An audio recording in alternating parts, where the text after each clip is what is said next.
I remember that so we actually met a few years ago, as you know, because I signed up. I was just before I'd even written any poem, I signed up for this poetry slam, and I wanted to do something that was going to make me feel super uncomfortable.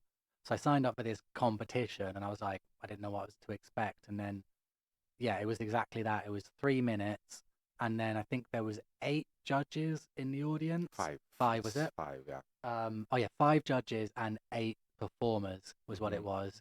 Um, and then I was just up on the stage, and I remember as well that I got the time of it wrong. So I thought I could like cram learn my poem in a few hours, and then I was like sat eating my lunch, and it came up with the event on Facebook, and it was 2 hours before I thought it was, and I was like, oh my God. Oh. And I went there, and I was the only person that was reading mine off my phone. Everyone else had learned it properly and was like really performing, and I just like read it off my phone, came last, and I was But just, this is up to the poets. I mean, in Greece, at the slam I'm organizing in Greece, I have it prohibited. People cannot read. They yeah, have to memorize the poems. But this is just in Greece, nowhere else. You can read. The thing is that when you memorize the poem, it's a different experience mm, for you and for the audience. If you read, it's super cool as well, but it's a different yeah, experience because it's more difficult to connect with the audience. And what we want, I mean, actually, what I like when I'm on stage is to connect with the audience because your performance is changing depending on the energy you receive from the audience. So the same poem can be different mm, every time, depending on the connection you have. If you read, it can be perfect, obviously, but you lose this. It's very difficult to read and connect. yeah. In my case, I was so nervous and reading it, so my I performance think was it's more difficult to read terrible. I actually think that sometimes. as well now Yeah, because now, I do open mics and sometimes I go to events where they invite me to.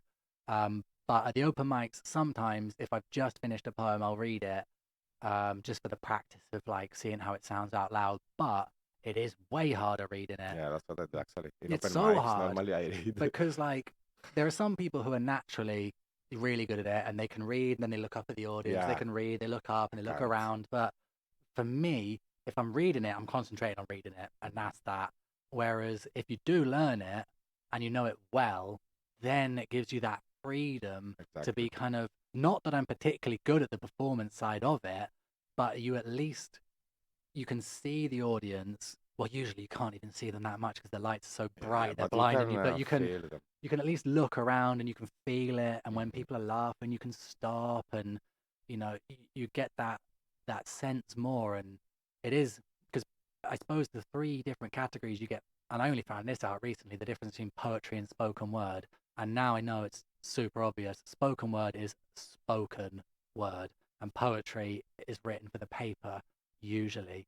That's the Hmm. distinction. So usually poetry is on paper and then it's read out as if it was like from a book or something, whereas spoken word is designed to be performed, Yeah, and that's the difference. And I was like, well, yeah, that makes sense why it's called spoken word.